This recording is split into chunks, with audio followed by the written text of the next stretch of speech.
When does caring become carrying?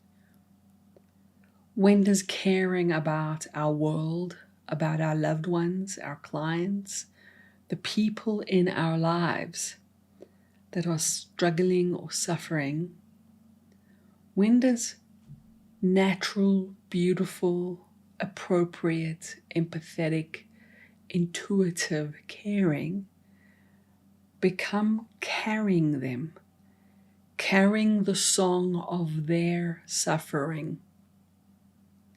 How do we know the difference? How do we work with caring, open hearts, but not carry other people's songs? This is your Wisdom Well Wednesday. My name is Colleen Joy. Let's build a wisdom well around the difference between caring and carrying. If you've ever felt like you care so much that it hurts, and perhaps either wanted to shut down, to not care because that feels like a safer road, or you've ended up feeling like you were literally carrying the sadness, the anger, the shame, the frustration of someone else, the pain of someone else, we feel like we're left with two choices: be open and vulnerable,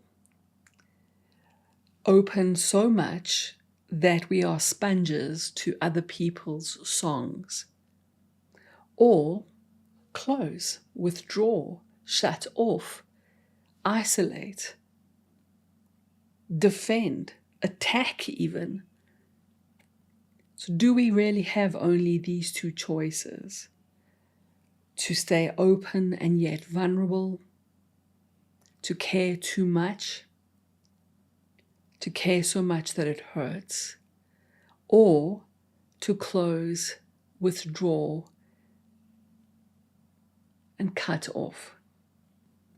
What if there's a third path?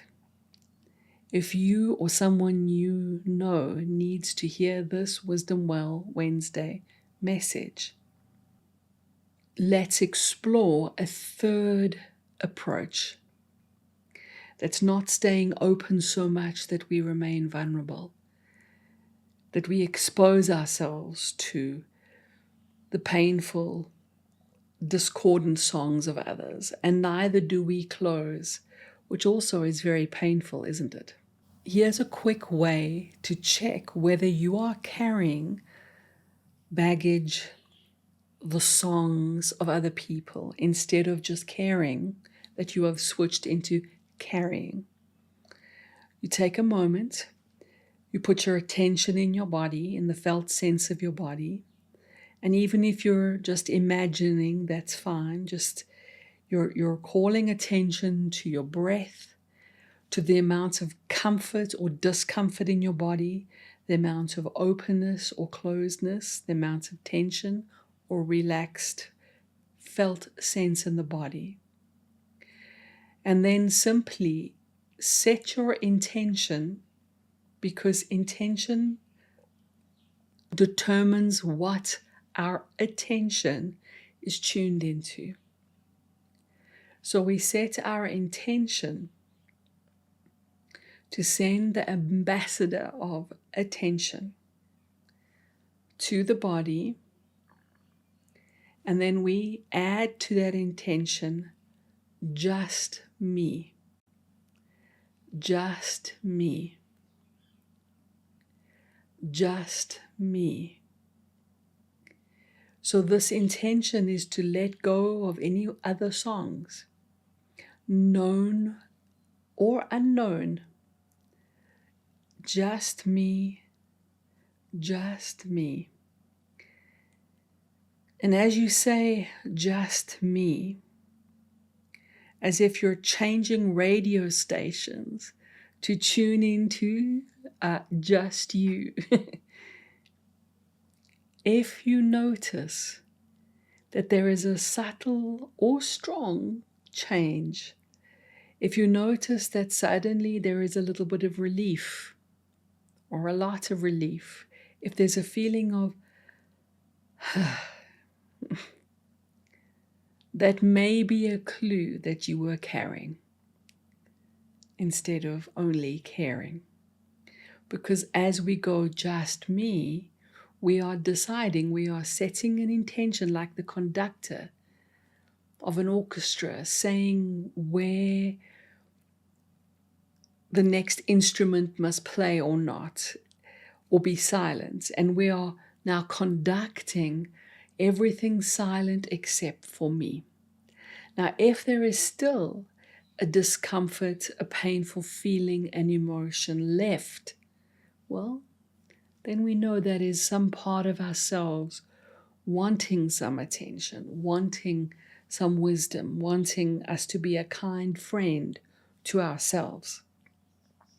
But if we notice there is a shift, there is a sense of release or relief, that the tension goes, that the feeling or emotion that was there just gently dissolves, that can be a useful way to know, I was carrying.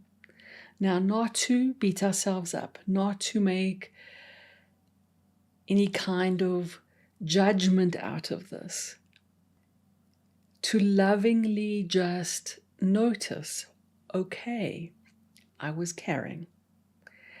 And to notice that it was as simple as deciding to change radio stations, to let go of the songs of others.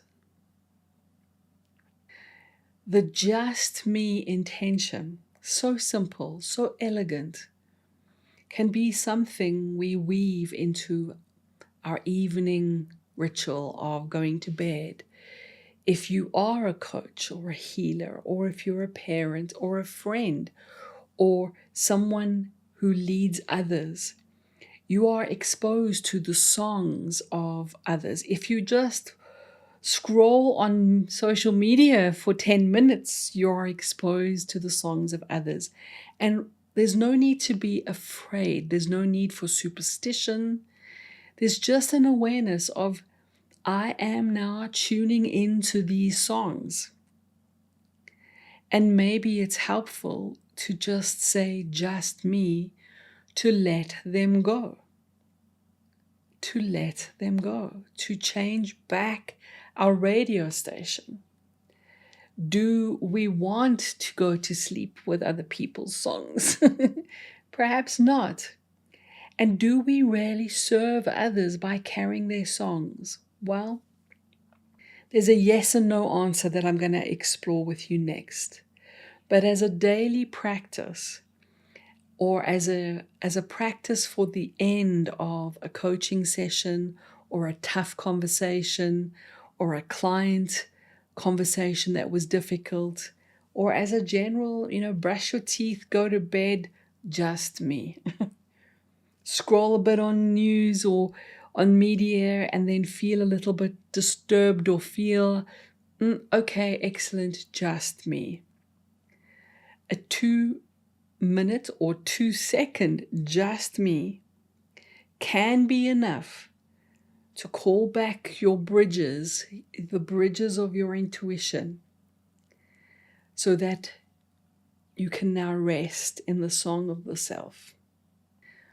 So now you caught me hinting that there is a time and a place for sending those bridges out on purpose. And I've worked with my intuition consciously from a very, very young age. And I started really refining the skills as young as my teens. As a 16-year-old, I was a reluctant intuitive.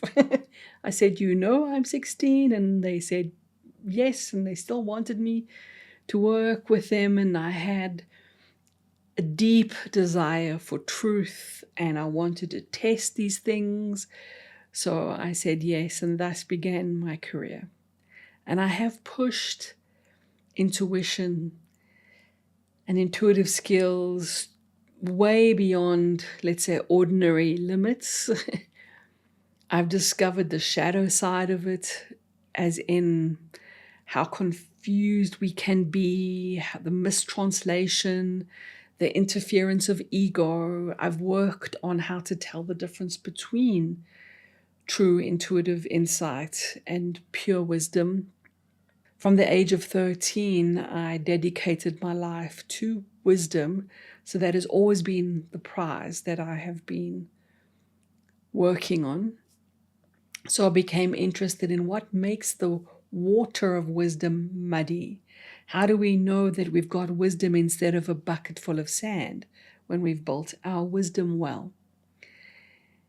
And being highly sensitive, highly intuitive, and empathic meant that in the early years, I really could not tell the difference between my songs, as in my feelings, and other people's feelings. I found myself endlessly trying to cater for and anticipate how other people would respond. And that fundamentally altered my ability to be fully present and courageous in the world. It ended up meaning I was incredibly shy as a child, right into my 20s, despite being a teacher. And it took a long time. And of course, wisdom was what helped transform this. Just like a well can transform a desert, turning dead, dry surface into something living and growing. I believe that every time we give ourselves a drop of wisdom, of our own inner true seeing and true being, it has that kind of healing, transformative effect. Wisdom heals, it can grow, and it can wake. It's a tool of awakening. So, if you find yourself endlessly feeling other people's feelings, there is a gift here, but there is also a burden. And the trick is to understand it enough so that we can use it as a gift and not be burdened by it. The just me process, or the little moments, can be very helpful and is not a bad routine or practice to weave into your life, and has helped me tremendously. But let's look at consciously working with extending a bridge, and I'll tell you what I've learned about that. Think of everything as information. Think of everything as a song. This is something I teach all the time. That this is mug song. That didn't sound as good as I meant it to sound. This is pen song. Yeah, this is microphone song. That's books and table song and chair song. And this is Colleen's song. Colleen is a symphony of songs woven into each other. Everybody is like a song. So where we put attention, we're tuned into that song, and it's literally like pushing play. And intuitively, if I put attention on something, the song of that starts to play in my body. It's here and it is also here. Just like we can literally stream music to different devices, we become like a device that is picking up on the songs of wherever our attention is. Now, we don't need to be afraid of this or superstitious about this, but we can work with it consciously, and we can work with it beautifully. We don't want to endlessly have our bridges out all the time, unconsciously having all these other people's and collective songs playing through our body. So just me is a very fine, simple practice to go back to a neutral canvas. What I've learned, and now we've got a pen metaphor going on. So here, let's say, is the object of what we want to tune into. Let's say it is a loved one. It can even be an audience, by the way. When I teach, I'm always setting this kind of intention, sometimes not even consciously anymore because it's become my default. But this is what it sounds like. If I decide to tune in to the surface of people, to the surface of their personality, their pain, the song of that plays through my body, and we can hear that. We can sense that. We can feel that sometimes, either very easily or not, but it's often just there. So what if I set my intention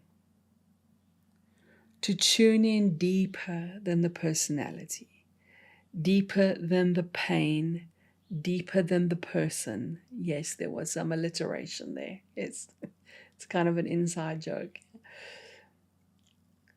So instead of the person, instead of their personhood, instead of their suffering or their pain, instead of their personality, I make the simple decision to tune into what is deeper. Now, I'll tell you, over the years, what I've named that deeper something has changed. As I have learned more. And you know what's so beautiful? It doesn't really matter what we name it. It's the intention of what it is. So whether you call it somebody's beautiful soul, whether you call it their wholeness, their highest self, their true being, the best in them, the wisdom in them, the deepest self that is our shared ground of being. The intention to tune in to the depths of somebody, knowing, and this is the amazing thing, and you don't have to believe me on this, it's probably worth experimenting with. I have a lifetime of experience to find this, that if you trace even the most damaged or discordant songs, the songs that are not in harmony with themselves, and this is not a comment on music, right? This is, if there's a damaged song that is coming out all distorted, which many personalities display, and this is also not a comment on mental health. This is when we are at odds with ourselves, when we are trapped by our beliefs of being separate, when we lack wisdom, when we feel the suffering of the dry surface of our lives, we too can lose touch with the depths of our being. But if we trace it back to what is underneath, it's the most beautiful thing, that every lack, every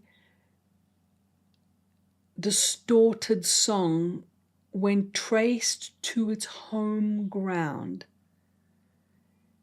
comes from a home song that is pure, that is whole, that is beautiful, that is peace and love, and that is worth discovering as well. You know, the most amazing place that I've ever discovered that, and I remember the first time I truly felt it. I'd felt it before, but became conscious of this, was a talk that I gave in my 20s. I was very nervous. I was standing in for another speaker that hadn't shown up, so people were expecting one person and getting another speaker.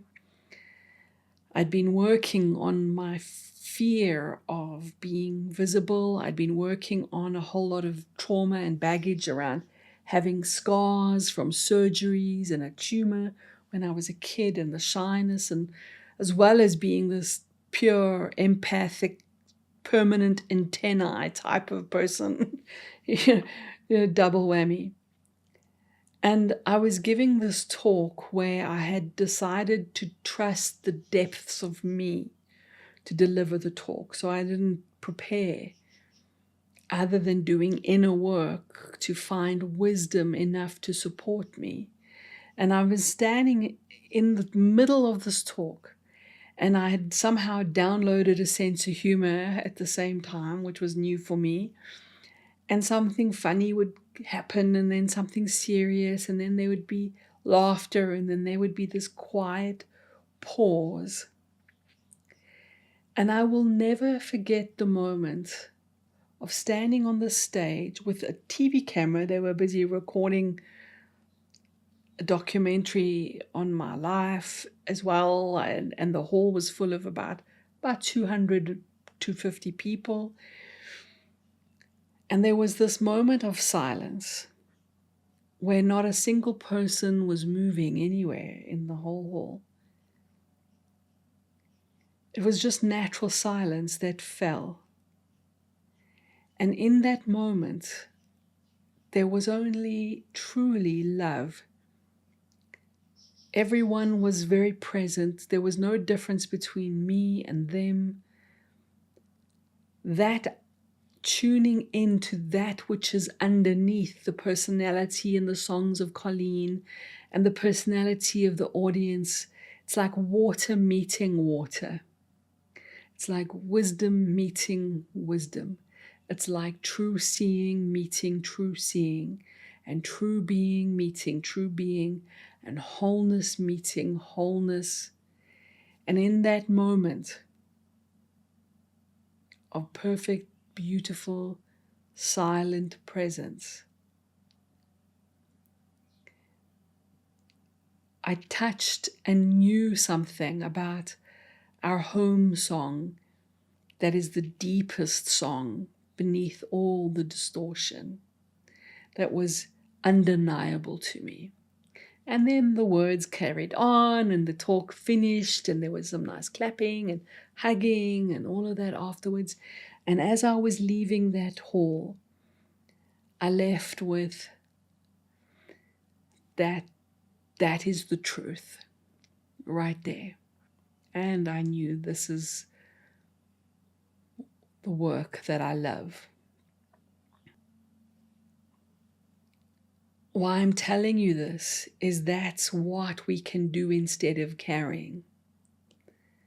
Instead of carrying the surface songs of others, we can care enough to be, here's another, courageous enough to tune in, to experiment, to feel mad about what we're doing, and are we making it up, and to be willing to be wrong, and to be willing to figure out how to take the dirt out of the water, but just to experiment. What happens when you set your intention to tune into the depths of someone?